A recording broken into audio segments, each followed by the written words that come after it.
Hello everyone, I am CP Jadon, your UGC net management faculty. और आज हम देखने वाले हैं मेजर ऑफ डिस्पर्जन कि वो कौन कौन से तरीके हैं जिनके थ्रू हम डिस्पर्जन को मेजर करते हैं। तो शुरू करते हैं। पहले जान लेते हैं कि डिस्पर्जन आखिर होता क्या है। तो अगर हम बात करें अपने प्रीवियस लेक्चर में जहाँ हमने देखा था सेंट्रल टेंडेंसीज क्या होते हैं, जैसे कि मीन मीडियन मोड, तो वो बताते हैं कि डेटा कैसे कंसंट्रेट है, एक पॉइंट के इर्द गिर्द डेटा कैसे कंसंट्रेट है।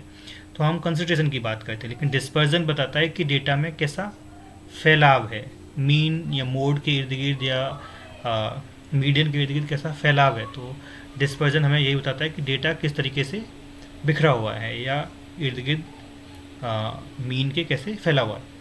सो देख लेते हैं। Dispersion refers to, one second, Dispersion refers to extent to which observation in dataset are scattered or spread around the central value।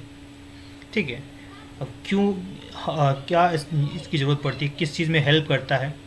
How far data value move from the average, weather a data is consistent और inconsistent, consistent है या inconsistent है, ये जानने के लिए हमें dispersion की स्टडी करना ज़रूरी होता है। And how much variation exist in the data set. तो ये सब हमें कैसे पता पड़ता है, डिस्पर्जन के वेरिएबिलिटी को जब हम कैलकुलेट करते हैं तो उससे हमें पता पड़ता है। Central tendency tell the average value, but dispersion tell us how much the observation vary around the average. एक न्यूमेरिकल से आपको ये क्लियर हो जाएगा कि क्यों ज़रूरी है। देखिए, दो क्लास हैं, है ना, और उसका डेटा सेट है। एक क्लास में जो मार्क्स आए हैं स्टूडेंट के वो है 48, 49, 50, 51, 52। तो जब इनका एवरेज लिया तो अराउंड 50 निकला, है ना। और ऐसे ही दूसरी क्लास है जहाँ पर स्टूडेंट के जो नंबर आए हैं सब्जेक्ट्स में वो हैं 10, 20, 30, 50, 70, है ना, कुछ के 90 आए हैं, तो वहाँ एवरेज निकाला तो वो आया 50। तो दोनों क्लासों का एवरेज जो है वो 50 है। लेकिन जब आप सिर्फ एवरेज के थ्रू क्लास के बारे में कोई अजम्पशन बनाने की कोशिश करेंगे तो आप सोचेंगे कि एवरेज 50 है तो लगभग हर स्टूडेंट 50 के इर्द गिर्द वाली परफॉर्मेंस का होगा, लेकिन ऐसा ज़रूरी नहीं है। जो कंसिस्टेंसी है वो क्लास ए में है, क्योंकि क्लास ए में जो स्टूडेंट हैं वो 50 के इर्द गिर्द ही देखो नंबर लेके आ रहे हैं, तो यहाँ पे वो अजम्पशन सही है। लेकिन जब हम बात करते हैं क्लास बी की, तो क्लास बी में कुछ ऐसे स्टूडेंट हैं जो बहुत बेकार परफॉर्म कर रहे हैं, जिनके नंबर 10 और 20 आ रहे हैं। तो सिर्फ एवरेज को देखकर आप इसका अंदाज़ा नहीं लगा सकते हैं, है ना। आपको डेटा का स्प्रेड पता करना ही होगा, किस तरीके से डेटा फैला हुआ है। तो वही बात है कि एवरेज के अराउंड डेटा किस तरीके से फैला हुआ है। तो क्लास ए है, उसमें हमारा जो डेटा है वो कंसिस्टेंट है ना। वहीं क्लास बी है, उसका जो डेटा है वो स्प्रेड है, वो काफ़ी फैला हुआ है। तो यही हम पता करने की यहाँ पे कोशिश कर रहे हैं कि क्या होता है स्प्रेड, है ना। अब हमने दो बात की, वेरिएबिलिटी एंड कंसिस्टेंसी। जब डेटा में कंसिस्टेंसी ज़्यादा होगी, देखो कंसिस्टेंसी यहाँ पे ज़्यादा है तो इसका मतलब क्या है कि डेटा बिखरा हुआ कम है, तो वहाँ वेरिएबिलिटी क्या है, कम हो गई है। लेकिन यहाँ देखो डेटा पे ज़्यादा फैला हुआ है तो यहाँ पे कंसिस्टेंसी क्या है, कम है। तो ऐसे ही जब हम बात करते हैं वेरिएबिलिटी और कंसिस्टेंसी की, जब लो वेरिएबिलिटी होगी तो कंसिस्टेंसी हाई होगी, और हाई वेरिएबिलिटी है तो कंसिस्टेंसी लो होगी। तो मतलब ये इन्वर्सली एक दूसरे के साथ रिलेटेड है। तो वही हमने ग्राफ के थ्रू दिखाया है। यहाँ पे देखो, यहाँ पर जो मीन वैल्यू है उसके इर्द गिर्द जो रेड में ग्राफ है वो उसी के इर्द गिर्द फैला हुआ है, तो मतलब यहाँ पे क्या कंसिस्टेंसी ज़्यादा है। और वहीं जो ग्रीन कलर का ग्राफ है उसमें कंसिस्टेंसी बहुत कम है, मतलब वेरिएबिलिटी बहुत ज़्यादा है। तो यही एक इम्पॉर्टेंट पॉइंट है एग्जाम के पॉइंट ऑफ व्यू से। इनमें इन्वर्स रिलेशन होता है, वो कभी पूछ लिया जाता है। तो स्प्रेड क्या होता है, क्यों ज़रूरी है, वो हमने देखा। और वेरिएबिलिटी और कंसिस्टेंसी क्या होता है वो हमने देखा। क्यों ज़रूरी है वेरिएबिलिटी की स्टडी करना, आपको इस एग्जाम्पल के थ्रू क्लियर हो जाएगा। टू कंपनीज में have the same average profit. दो कंपनियां हैं, उनका एवरेज प्रॉफिट आपने निकाला पिछले 10 साल का, दोनों का मान लीजिए 50-50 आ रहा है, 50 लाख 50 लाख। लेकिन एक कंपनी है जो कंसिस्टेंटली उसका जो प्रॉफिट है वो 48, 49 या 51 रह रहा है, वहीं एक कंपनी है उसका प्रॉफिट एक साल 90 गया, एक साल 10 गया, एक साल 20 है और एक साल 80 जा रहा है मान लीजिए, है ना। तो आप किस कंपनी में अपना पैसा लगाना ज़्यादा प्रेफर करेंगे? एक ऐसी कंपनी जहाँ पर वेरिएबिलिटी क्या हो, कम हो, जहाँ पर चांसेस क्या हैं या रिस्क के कम हैं, क्योंकि जहाँ पे कंसिस्टेंट रिजल्ट आ रहे हैं, यहाँ पे प्रॉफिट है वो लगभग फिक्स है हर साल, लेकिन यहाँ पे क्या है, प्रॉफिट फिक्स नहीं है, यहाँ पे रिस्क ज़्यादा है, तो इसलिए वेरिएबिलिटी की स्टडी करना इम्पॉर्टेंट हो जाता है।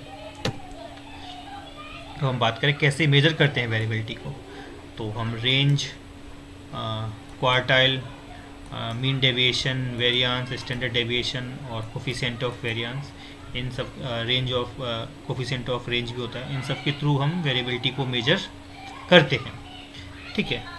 अब इनके दो तरीके से मेजर होता है, एक होता है एब्सोल्यूट मेजर, एक होता है रिलेटिव मेजर। जब हम एब्सोल्यूट मेजर की बात करते हैं तो उसमें आते हैं मीन डेविएशन, स्टैंडर्ड डेविएशन। जब हम रिलेटिव मेजर्स की बात करते हैं तो उसमें आता है coefficient of range, coefficient of variance, coefficient of standard deviation भी बोल सकते हैं। इनमें क्या डिफरेंस है? जो एब्सोल्यूट मेजर है वो एक्चुअल पिक्चर को, एक्चुअल स्प्रेड को दिखाता है कि एक्चुअल में डेटा कैसे स्प्रेड है, लेकिन जो रिलेटिव मेजर्स है वो कंपैरेटिव डेटा दिखाता है कि दोनों में क्या डिफरेंस है ना। बस यही एक डिफरेंस है कि एब्सोल्यूट और रिलेटिव क्लासिफिकेशन में। अब हम बात करें, हमारा पहला टॉपिक है वेरिएबिलिटी को मेजर करने के लिए, जो कि है रेंज, और बहुत ही सिंपलेस्ट तरीका है। तो range is a simplest major of variability. और कैसे हम यहाँ पे वेरिएबिलिटी को मेजर करते हैं? रेंज इक्वल्स टू जो आपका डेटा सेट है उसमें larger value minus small value, है ना। फॉर एग्जांपल आपका जो डेटा सेट है, आपने क्या किया, इसमें हाईएस्ट वैल्यू कितनी है 50 और लोएस्ट वैल्यू कितनी है 10, तो आपकी जो वेरिएबिलिटी है या रेंज कितना निकल के आया है, 40 निकल के आया है। तो अगर आपकी रेंज ज़्यादा है तो ये हाई वेरिएबल होगा, अगर आपकी स्मॉलर रेंज निकल के आई है तो जो आपकी डेटा है वो कंसिस्टेंट होगा, ठीक है। ये इंपॉर्टेंट पॉइंट है जो हमें याद रखने हैं। रेंज सिर्फ दो वैल्यू को कंसीडर करता है, कौन कौन सी? इस लार्जर एंड स्मॉलर, और ये और सारी वैल्यूज़ को इग्नोर कर देता है डेटा सेट में। जो और वैल्यूज़ थी, देखो 15, 20, 13, ये सब इग्नोर कर दी इन्होंने। और highly affected by extreme value, ये एक इम्पॉर्टेंट पॉइंट है कि आपकी जो रेंज होती है वो हाईली अफेक्टेड होती है किससे? एक्सट्रीम वैल्यू से, क्योंकि एक्सट्रीम वैल्यू पर ही वो कैलकुलेट होती है। 10 और 50 पर ही वो कैलकुलेट हो रही है, वो 15, 20 और 30 पर वो कंसीडर नहीं कर रही, तो इसीलिए जो रेंज है वो हाईली अफेक्टेड होती है एक्सट्रीम वैल्यू से। अब हम बात करें कोफिशिएंट ऑफ रेंज, ये फॉर्मूला इंपॉर्टेंट है, ये आपसे याद रखेंगे। तो coefficient of range larger value minus small value divided by larger plus smaller value, ठीक है। तो ये होता है कोफिशिएंट ऑफ रेंज, और ये हमारा रिलेटिव मेजर्स को बताएगा। Coefficient of range is relative measure of variability, it helps to compare the variability of 2 और मोर डेटा सेट। अब एक एग्जाम्पल की बात करें तो यहाँ पे देखो वैल्यू 6 निकल के आई है, लार्जर वैल्यू 20 है, small value larger value 80, smaller value 20, तो यहाँ पर हमारी वैल्यू कितनी निकल के आई? 0.6। तो रेंज जो इसकी वैल्यू कहाँ पर लाइज करती है? Coefficient of variability, coefficient of range की वैल्यू कहाँ तक होती है? 0 से 1 के बीच में होती है। अगर वैल्यू 1 के करीब है तो डेटा हाईली वेरिएबल है, अगर वैल्यू 0 के करीब है तो डेटा बहुत कंसिस्टेंट है, मतलब वहाँ पर वेरिएबिलिटी काफ़ी कम है। तो रेंज गिव एब्सोल्यूट, रेंज हमें एब्सोल्यूट मेजर के बारे में बताती है, और वहीं coefficient of range give relative comparison of spread. अब हम देख लेते हैं कुछ merit and demerit of range. आपको मेरिट तो मतलब सिंपल सी बात है, लेकिन डिमेरिट इंपॉर्टेंट है, वो आपको याद रखनी है। इग्नोर ऑल अदर वैल्यू, ये सिर्फ स्मॉलर और लार्जर वैल्यू कंसिडर करता है और सारी वैल्यू को ये इग्नोर कर देता है। Highly affected by extreme value, जो हमने अभी बताया कि जो फर्स्ट और लास्ट वैल्यू को ये कंसीडर करता है और इनसे बहुत इम्पैक्ट होता है। नॉट रिलायबल, ये रिलायबल नहीं है।